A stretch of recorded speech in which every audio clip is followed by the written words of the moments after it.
If you grew up in the 90s or 2000s, you may have heard of Toonami, a programming block that focuses on airing anime and action animated cartoons. It was created by Sean Akins and Jason DeMarco back in 1997, and many consider Toonami as the reason anime became such a popular phenomenon in North America. The block has been beloved by many for its spacey atmosphere, drum and bass soundtrack, and the world building surrounding it. Toonami was truly a one-of-a-kind, and yet 25 years later it is still running strong with the original creators still behind the vessel. So tonight, I will be going through the Toonami Iceberg. This iceberg was created by me with the help of some users over on the r/Toonami subreddit, so special thanks to everyone for your suggestions, as well as the people behind the Toonami wiki, as that's where I got most of my research from. Just like my previous iceberg, I'll be using a 10 heart meter based on my knowledge of the topic, so yeah. Before we begin, I think it would be better if I ask someone special to do the intro for me. Yo everyone, Steve Bloom here, voice of Tom from Toonami.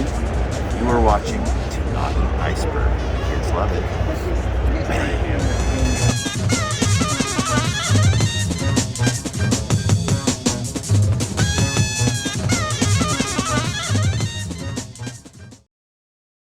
Just because you believe in something, it doesn't mean that anything will come of it.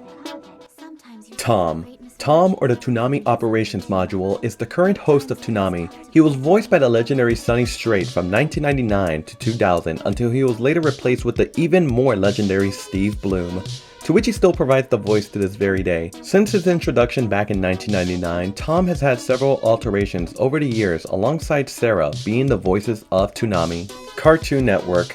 Cartoon Network was the original home for Toonami, premiering all the way back on March 17, 1997, where it originally aired classic action cartoons like the Thundercats, The Real Adventures of Johnny Quest, and Voltron.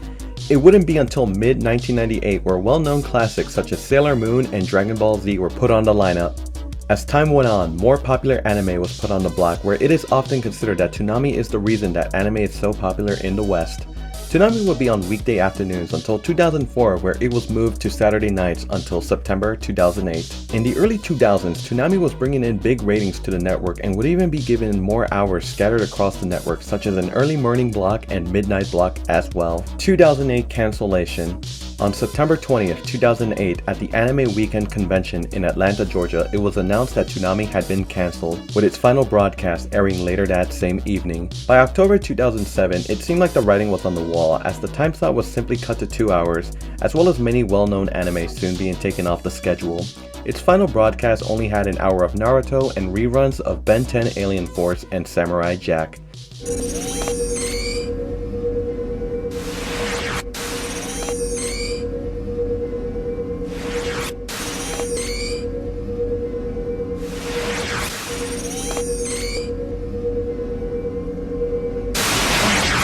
Toonami aired a final bumper with Tom letting everyone know that this was the end, and giving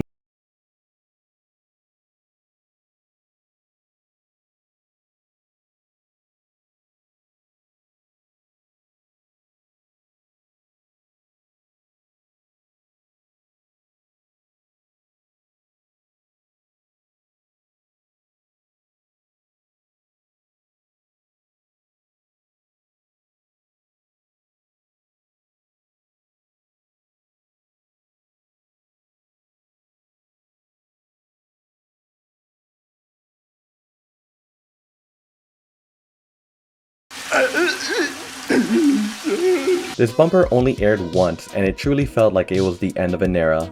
Or so we thought. April Fool's 2012.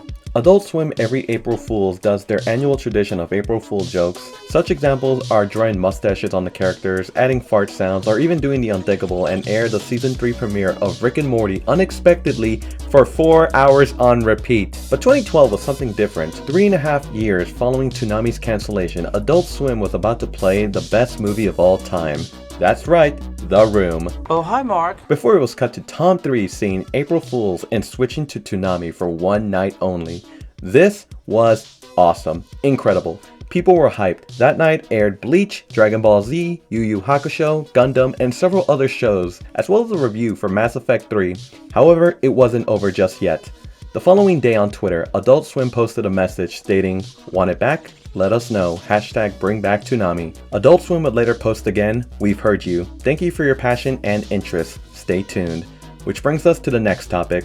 Adult Swim revival. On May 16, 2012, in a press release by Cartoon Network, quote, "Beginning Saturday, May 26, Adult Swim brings back Toonami, the network's popular block of anime programming, airing weekly from midnight to 6 a.m. In addition to the return of previous series featured in Toonami, Adult Swim is also developing new original anime programs for fans." Adult Swim later tweeted, "Attention Toonami faithful, we heard you." On 5/26/12, hashtag Toonami's back bitches. And they did it. For 3.5 years, fan outcry brought back Toonami. Ties. Ties, or total immersion events, are events and pieces of lore that coincide with the Toonami universe. They mainly consist of a mini-series of animations that center around Tom and Sarah, with the exception of IGPX and Cosmic Samurai, something we'll talk about later. Ties usually result in something changing for Toonami, such as Tom and Sarah getting a new look, a new location, or new graphics.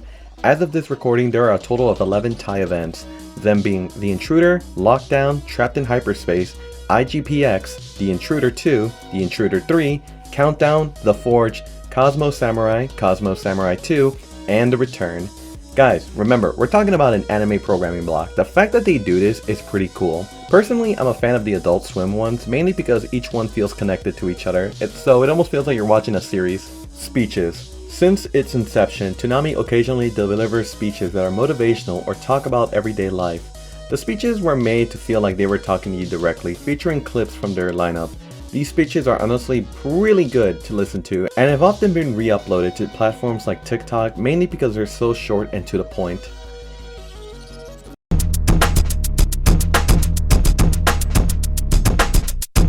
Moltar. Moltar is a supervillain from the 1966 Hanna-Barbera animated series Space Ghost. In 1994, the character was revived and featured as the host of the parody talk show titled Space Ghost Coast to Coast. Later, in 1997, Moltar would be the first host of Toonami, taking on the role from 1997 to 1999. The reason for his replacement in 1999 was that Akins and DeMarco sought new creative avenues that would have been difficult to explore with Moltar, so Tom was introduced. In 2016, Moltar would make a cameo in the form of a special bumper as a tribute to C. Martin Crocker, the voice actor of Moltar, who died at the age of 54. Rest in peace, legend. Tom 4. The Tom 4 era was a rather interesting piece of Toonami history worth noting. Tom 4 was the current incarnation of Tom and the final host of Toonami on Cartoon Network from 2007 to 2008. Tom 4 was negatively received due to it deviating from Tom's former designs, appearing with a face to what many resembles Thomas the Tank Engine, and introducing two new hosts, Flash and D, replacing Sarah. Before Tom 4, the previous versions of Tom all had a similar design as well as some attached lore on why he is that way. Tom 4 on the other hand had no explanation for the redesign other than it was to celebrate the 10th anniversary. According to the Toonami crew, Cartoon Network wanted to revamp Toonami for a younger audience since their audience was growing too old for the network, and instead wanted to focus towards a younger audience.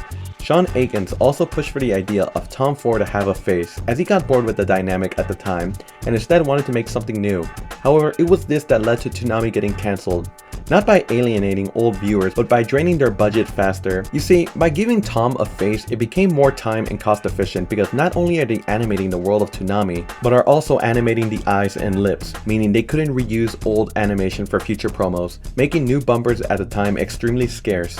By 2008, most on-air bumpers were just reused bumpers with the characters' mouths out of shot. Jason DeMarco and Gil Austin have also stated on a podcast that Tom 4 is considered one of Toonami's biggest fails and would definitely want to go back in time and not have Tom with a face. Tom 4 post 2008 wasn't forgotten entirely, as he would be featured in an Adult Swim bumper talking to the current Tom of the time about having to, quote, tell a story someday. What that really means is unknown, but it could tie in with the Intruder 2 comic that takes place between the cancellation in 2008 and the revival on Adult Swim in 2012. Tom 4 was confirmed to have been destroyed by the Intruder in episode 5 of the Intruder 2 series. Rest in piss. Hashtag bring back Toonami and hashtag Toonami's back. These were the hashtags used during mid-2012 following their April Fool's prank. Adult Swim promoted these hashtags on Twitter and some bumpers on TV, asking the viewer if they want Toonami back. Once it was announced, hashtag Toonami's back would be used to promote the return to TV. Hashtag bring back Toonami and hashtag Toonami's back are also songs created by rapper Richie Bronson, created during the campaign for a return. By the way, I probably had to censor that a lot because I do not want to get demonetized. Miguzi. Miguzi was a weekday afternoon block on Cartoon Network created in 2004 by the same people behind Toonami that served as a replacement for its weekday schedule, switching it to a Saturday night block. The reason for the switch was that some of the shows on the lineup became too violent for a weekday broadcast. I mean, this is Cartoon Network we're talking about. They had Dragon Ball Z, Yu Yu Hakusho, Rurouni Kenshin every day. I mean, they were getting to Adult Swim levels of anime, and I think they were just trying to take a step back from the violence. Anyways, Miguzi was a more lighthearted block and featured more action-adventure shows like Code Lyoko and Totally Spies, alongside some anime such as Naruto, One Piece, and Zatch Bell. The host was a girl named Erin and had a cast of sea creatures with rudimentary personalities. In 2006, Miguzi's budget was downgraded, causing Erin to be removed and introducing a new 2D simplistic art style that would be used until the block's cancellation in 2007. On Toonami's Tumblr page during a Q&A, the initial plans for Miguzi were for Erin to age up as the block progressed. That idea ended up getting scrapped. International versions. Toonami isn't just a block in America, but rather a subsidiary of Warner Bros. Discovery. Toonami Outside has programming blocks and even 24-hour TV channels in places such as Australia, France, India, Pakistan, Southeast Asia, and the UK. France and Africa are the only countries to have a 24/7 channel, whereas Latin America has a 1-hour block on Cartoon Network. It's worth noting that the two channels air completely different programs and don't coincide with the American version. Also, just finding bumpers, let alone any history of the blocks, are very scarce. The only way I knew about Toonami Pakistan was from a 5-second clip recorded from a phone. Steven Universe the movie. In 2019, Toonami would make a trailer in the traditional Toonami style to promote the Steven Universe movie. This would mark the first time in 11 years that Toonami acknowledges its ties to Cartoon Network. Jason DeMarco has stated that, quote, "We did this promo because we are all huge fans of the show, and we know Rebecca and company are Toonami kids from way back.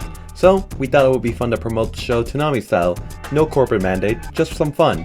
Kids love it." Kids love it! Oh hey, just a post-production update. Toonami once again did another Cartoon Network promo to show off Craig of the Creek's anime opening. April Fools 2018. As mentioned earlier, Adult Swim likes to get creative on April Fools, and 2018 so happened to land on a Toonami night. So, at midnight on April 1st, 2018, Toonami interrupted its regular schedule and switched to a Japanese format, with audio entirely in Japanese with English subtitles. The schedule was switched to an unexpected early look at Fooly Cooly Alternative, the 2004 film Mind Game, and the rest of the schedule in English subtitles. Toonami Jetstream. Toonami Jetstream was an ad-supported broadband service that was launched in July of 2006 by Cartoon Network and Viz Media. It hosted various media such as bumpers, music videos, game reviews, and featured a comment box. Gee, I wonder what people commented during Naruto. Jetstream hosted a variety of anime from their current lineup at the time, such as The Prince of Tennis, Mare, Naruto, and Pokemon, as well as DBZ for a bit. I gotta be honest with you, just having all that content just sounds too good to be true. Although Toonami was cancelled in September of 2008, Jetstream will still be around for another 4 months until January 2009, where the service would announce it has shut down. Cartoon Network would only keep Naruto and Pokemon and put all of its content to Cartoon Network Video. Welcome. You are one of us now. Cosmo Samurai. Cosmo Samurai is a Toonami tie event that took place between February 6th through the 27th, 2021. Compared to other Toonami tie events, this one was non-canon to the Toonami lore and was drawn in a 2D anime style with English subtitles. From what I could gather, the plot of the miniseries follows Tom escaping the Absolution after an unknown group attacks him. He leaves in an escape pod into hyperspeed where, due to a malfunction, causes it to explode, leaving his broken body floating into space. Thinking it's all over, he gets saved by a group of heroes called the Cosmo Samurais, who I'm not even going to pronounce the names because I am bad at pronouncing Japanese names. But it had the female samurai, a ninja portrayed like a Naruto character, and a warrior with a spear or gun. Oh yeah, they also have the world's smartest cat, so you know, that's very convenient. Once the Cosmo Samurais rescue Tom, he tells them everything, and it's later revealed that they are the Yakutu pirates, who is responsible for the death of the leader's father, and it is her mission to avenge him. The two parties agree to help each other, so they rebuild Tom in a cool samurai look. They head back to the Absolution, eventually take care of the Yakutu, including killing the commander of the pirate group. It was later revealed that the commander they killed was just a pawn, and the person behind all this is still alive. It ends in a cliffhanger and was concluded in the sequel miniseries, Cosmo Samurai 2. I've pretty much told you the whole synopsis of the series, so it's all up to you if you want to finish the rest. I highly recommend it. All episodes are available on Adult Swim's YouTube page. Fusion Fall. Cartoon Network's Fusion Fall was an MMORPG platform game developed by Grigan Entertainment and published by Cartoon Network for internet browsers. This game was pretty revolutionary at the time for being one of the first games to be made with the Unity engine. Fusion Fall allowed users to create their own in-game avatar and fight along Cartoon Network characters reimagined in a unique anime style by fighting evil versions of themselves and completing quests. The reason this is on the iceberg is that Tom is an NPC in the game, who was added in 2010 celebrating the game's first birthday. There is also some in-game outfits that are reminiscent of every Tom model at the time. Bobobo. Oh man, I really don't know where to start. Bobobo is an insane show, and that's not in a bad sense. I mean, this show is often considered by many Toonami fans to be one of the most absurd shows due to its surreal humor. I think the best way to describe it is by reading the TV tropes description. Bobobo is the master of the Hanagi Shenkin, Super Fist of the Nose Hair, an oddball form of martial arts that grants him the ability to manipulate his own nose hairs to defeat his enemies. More often though, he defeats them by confusing them to the point of insanity with his countless eccentricities and endless assortment of sight gags. Long story short, this show is pure improv. Like, this show does not want you to know its next move. Even the English dub jabs at itself for it being a translation of a Japanese product. I watched a few episodes online to review it after not seeing it in 15 years, and honestly going back to it, this show still makes no sense. This is honestly an underrated series, and I highly recommend giving it a watch. Rising Sun. The Rising Sun was a short-lived Toonami block that aired Toonami programming between 2000 and 2001 on Saturday mornings.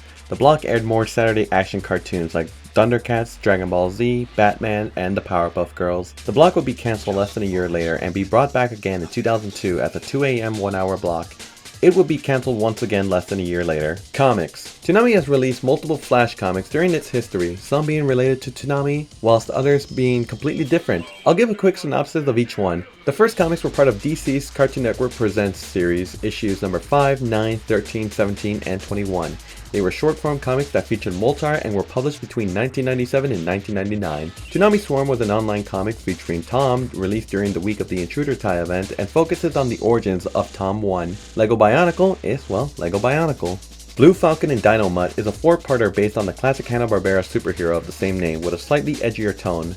Toonami Endgame tells the story of how Tom 2 upgraded to Tom 3. Intruder 2 is the prequel to the Tai event of the same name and takes place between 2008 and 2012 and focuses on Tom 4. Trapped is about Tom exploring the planet he currently resides, where he comes across another being and gives Tom a new exoskeleton so he can defend the planet from an oncoming threat. Lastly, Downside Dregs follows a rebellious motorcycle crew saving the Earth from an ongoing astral hurl. So yeah, some of these were pretty cool to read, so I would check them out if you have some free time. IGPX. IGPX is Toonami's first original series based off the Tai event of the same name. The series is set in the year 2049 and revolves around the Immortal Grand Prix, or IGPX, which is mecha racing with fighting. Basically think Gundam with NASCAR. According to the Toonami wiki, in the IGPX, 2 teams of 3 mechs race at speeds greater than 350 miles per hour. The IGPX also contains fighting elements. Attacking the opposing team to disable their mechs is not only legal, but also expected. Cool! The full-length series went on for 2 series with a combined total of 26 episodes from November 5th, 2005 through August 25th, 2006. And unfortunately for Toonami, the final 6 episodes of Season 2 aired on Cartoon Network outside of Toonami at a late time slot due to low ratings, and would ultimately receive a fate worse than death, cancellation and being written off by the network, meaning it couldn't be aired on the channel or any of its sister networks again. But in 2013, thanks to a complex structure of the IGPX production deal, the Toonami crew were able to unwrite the show off and take custody of their child. Good for them. Toonami Midnight Run Special Edition. On August 31st, 2001, Toonami aired a special presentation of the Midnight Run. However, this time was different. Instead of anime, it was a 1-hour music video marathon airing videos from the likes of Gorillaz and Daft Punk, and some original Toonami music videos, most notably the world premiere of the animated music video for Harder, Better, Faster, Stronger. The Midnight Run was so well received that it would get an encore presentation 3 months later. I was just 2 years old in 2001, and it just makes me so upset that I never got to see Daft Punk or Gorillaz on Toonami. That alone just sounded like a fun night.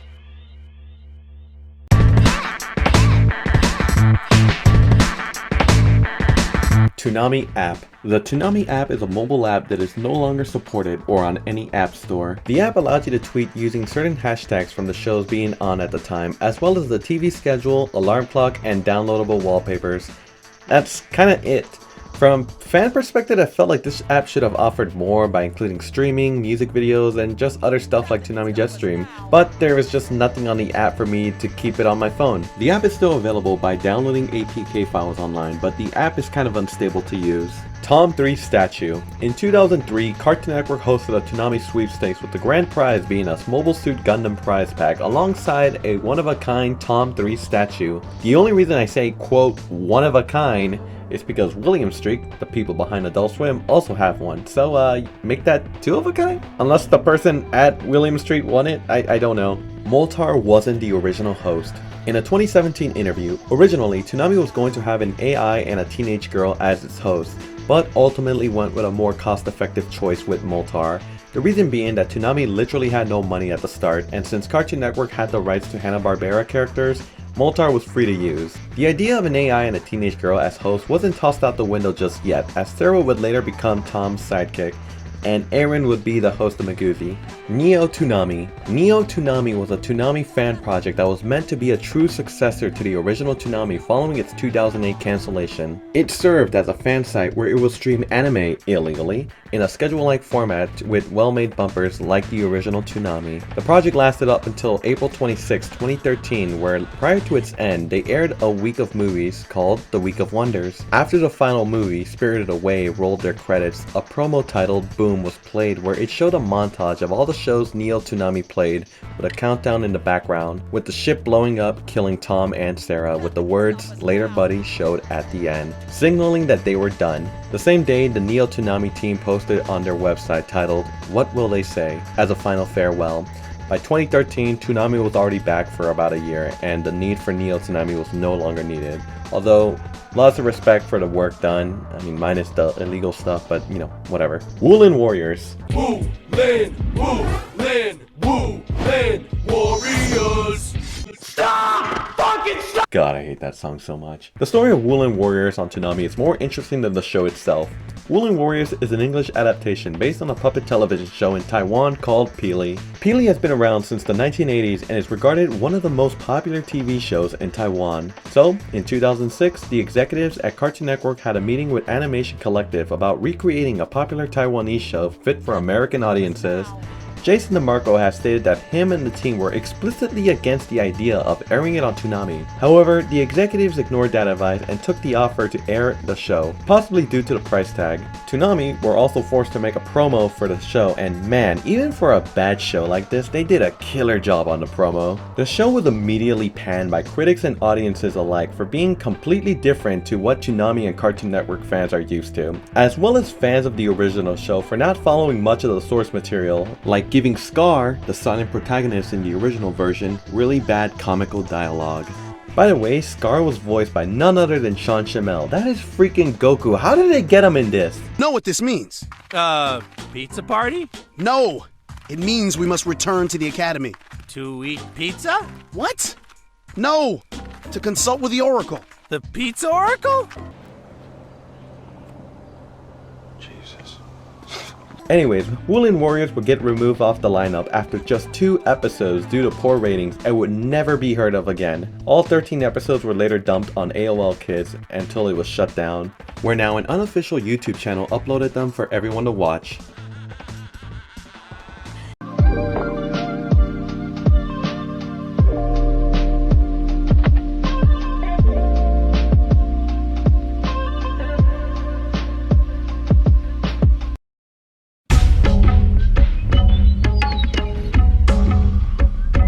Bionicle Extended Ending. On April 17, 2004, Toonami would air Bionicle, Mask of Light, exclusively on the Toonami broadcast, with fans see an extended ending that included clips from the then upcoming sequel movie Bionicle 2, Legends of Metra Nui. This was only seen on the broadcast and was never seen on any official form of media. Only VHS recordings of the broadcast are available to watch online. Original Tom 4 design. As earlier mentioned in Tier 1, by 2007, Toonami was looking to revamp itself to a younger audience by introducing Tom 4 with a face. Before we got this monstrosity, the team were working on several prototypes.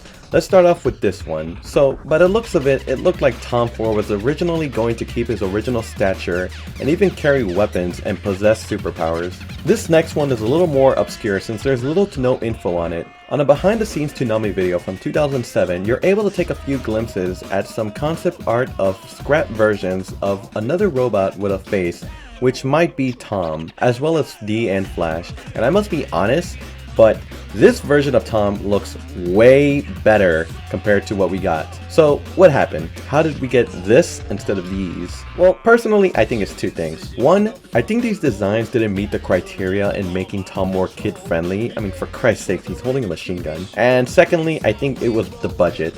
When looking at these, there's a lot of detail put into them, and much more like the previous version. I just think that this was a bit too much, so they just aimed for a more simplistic style that led to this. I really wish the Toonami crew would upload these images or even perhaps make an ebook on years of concept art. Technical difficulties. On March 16, 2019, the English dub premiere of the 6th episode of Sword Art Online Alicization was set to air.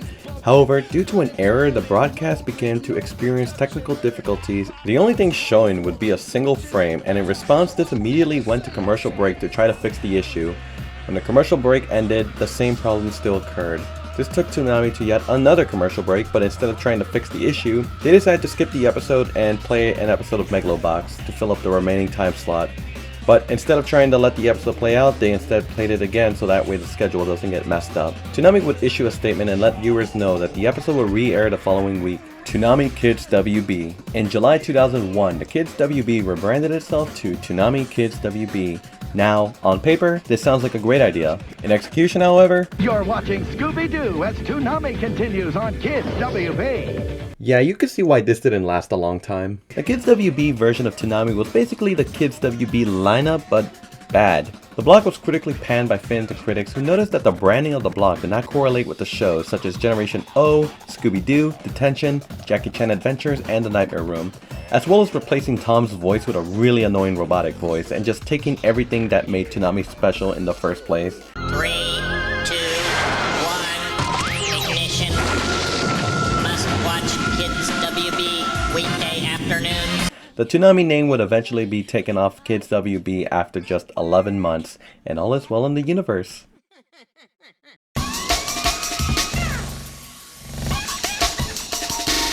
1-800-413-3000. During the years of 1997 and 1999, this was the toll-free number advertised to call in for certain sweepstakes during Toonami. Lucky winners would receive prizes such as free merchandise or trips.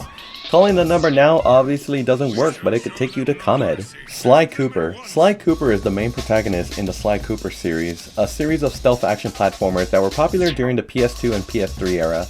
The reason for his inclusion is that in Sly 2 Band of Thieves, using the cheat code left, left, down, right, left, right will activate Tom, who works as an item used to lure guards. He will distract guards only to self-destruct soon after. Toonami would make another cameo in Sly 3 where pressing R1, R1, right, down, right can unlock a Toonami themed plane, which has a unique skin and can fire unlimited missiles. Trapped in Hyperspace Lost game. In 2002, Toonami's solo immersion event Trapped in Hyperspace aired alongside a Flash game of the same name. The game was described as a clone to the game Descent and would stay on Toonami's website up until 2004 when it was removed. The game was considered lost media, but in July 2022, a YouTuber by the name of Adobe Shockwave Fan uploaded a video of actual gameplay, stating in the description that the game was recently found on a CNN server, although it's only the training level and level 1. Levels 2 through 5 are still missing as of this recording. 1-800-566-1600. Just like the previous toll-free number mentioned, this is another sweepstakes number for the video game Jack 2. The reason mentioning it is because of the advertisement featuring a 30-second ad with Jack and Tom having a race together in a location called the Toonami Holodeck. The next part is an unrelated story, but it's pretty hilarious. Cartoon Network did another sweepstakes to win a free trip to the Bahamas. The number was the same one from the Jack 2 sweepstakes. However, an 11-year-old boy named Nico mistakenly dialed 1-800-556-1600 only to be taken to an adult chat hotline for his dad to walk in and tell him to hang up. The Lost Toonami Comic. The Lost Toonami Comic is a digital comic that was intended to release during their run on Cartoon Network, but for unknown reasons, it was scrapped. The comic was found in one of the computers of the Toonami staff while working on recent stuff and would later be uploaded piece by piece on their Tumblr page. According to their Tumblr, the comic was designed as a prelude to the main story and was to set up the other characters beside Tom. The next chapter was where Tom would enter the story, as he and Sarah were not seen in the previous one. And this is where the series would actually begin. The comic also had a series Bible. Sadly though, the book is still lost.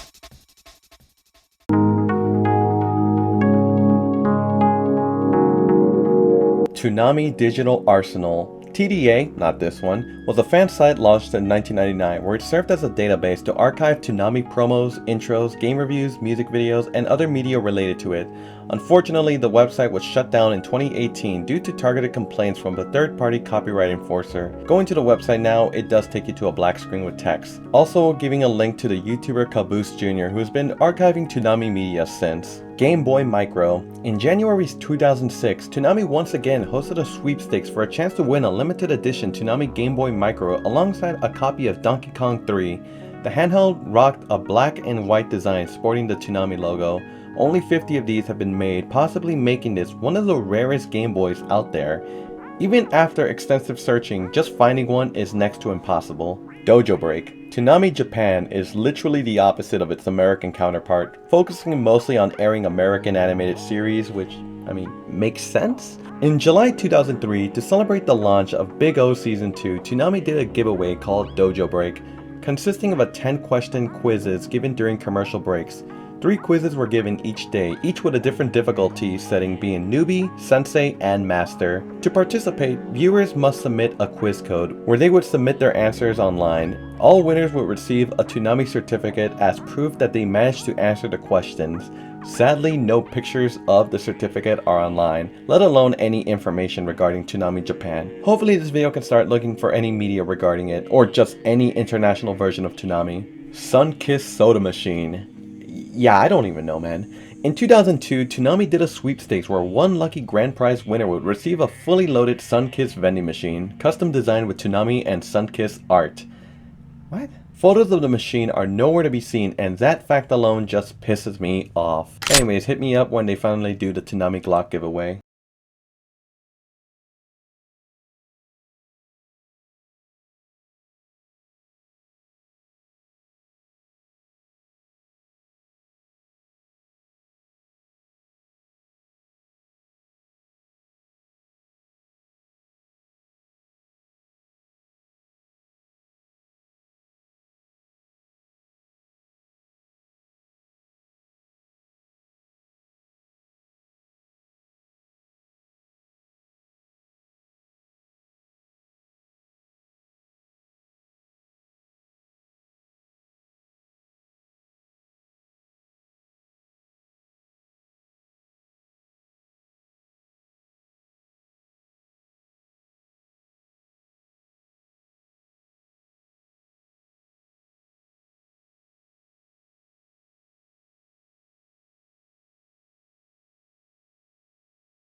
It's unknown if Toonami even made new material during this short time, as according to the Lost Media Wiki, a Toonami Up Next bumper is currently lost. I'm not sure if this list is 100% accurate, but it's the only one that groups everything together. It could also exist as an unaired graphic, as one of Cartoon Network's other blocks, the Top 5, had an unaired intro and outro that went unused as the block was removed from the schedule just a day before the rebrand. Centipede. Before IGPX became Toonami's first original series, the idea for an original series goes back even further. In March of 2000, Cartoon Network executives unveiled their business plans for the 2000 through 2001 television season. This included new shows, new seasons of existing shows, and new acquisitions for Toonami, including a licensing agreement with Hasbro to create 26 half-hour episodes based on the game Centipede, like Atari's Centipede. The show would have been a hybrid of CGI and traditional Japanese animation, set for a 2001 release. Although for some unknown reasons, the show never got past the development phase and was eventually cancelled.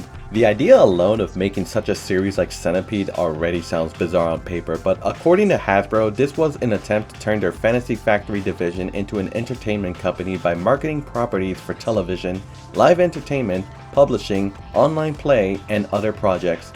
By this time, Hasbro was trying to turn old things new again, and perhaps this was the plan moving forward. My guess on why I think Centipede was never created was due to the performance of another show, Action Man 2000, not to be confused with the 1995 series. Action Man 2000 was another venture by Hasbro that was also a CGI animated TV series. Perhaps the show wasn't as popular as the makers wanted it to be, and with CGI being relatively cutting edge at the time, perhaps they didn't want to waste resources on such a task. Personally me, I think the idea of a show based on a 1980s Atari game on Toonami just doesn't make sense. Last but not least, the real reason Toonami was cancelled in 2008. Since Toonami's cancellation in 2008, many people have theorized on why it was cancelled in the first place. Many conclude that it was due to low ratings, which is true, but there's more to it. It was more like a domino effect that effectively brought Toonami down. And I'm going to tell you the 4 reasons why. Number 1, Miguzi. Toonami moving to Saturday nights in favor of Miguzi taking the time slot might have been the first blow. It might have not seemed like a big deal at first, but this now meant that Toonami went from 5 days to just 1 night. This caused it to be promoted less frequently, as well with Toonami's older audience, you would think people are going out on a Saturday. Number 2, Naruto.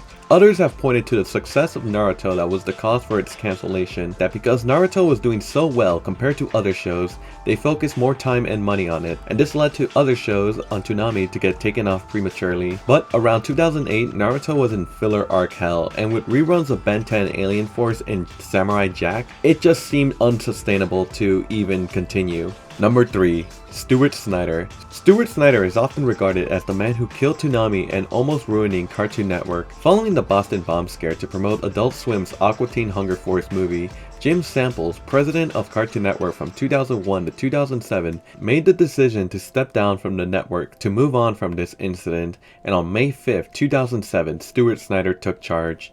In just 3 months of taking charge, Toonami was shortened from 4 hours to just 2, and a year later would be cancelled to focus on more live-action series. While that so happened to be the case, Toonami would make its return in 2012, while Snyder was still in charge. However, Jason DeMarco stated that Mike Lazo, former executive vice president in charge of Adult Swim, tossed the idea of bringing Toonami back for 1 night on April Fools, which would later bring the block back to Adult Swim. So I'm not sure if Snyder had a say in this or perhaps had a change of heart. And number 4, inability to rebrand. By 2007, most of the audience that grew up on Toonami were now in their late teens to early 20s, hence why Tom 4 looked kid-friendly. But I honestly think Toonami was bound to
And that was the Toonami Iceberg, everyone. Thank you so much to everyone who made it all the way to the end. I honestly had a lot of fun making this video. It was just fun going through some old childhood memories. It's just pure nostalgia for me. Also, no one made a Toonami Iceberg, so I was like, I guess I'll be the first one. Oh man, I honestly sound really tired right now. But yeah, if you like what you saw, like, comment, and subscribe. Consider becoming a patron over on Patreon, and if you want to see more Iceberg videos, check out my other stuff.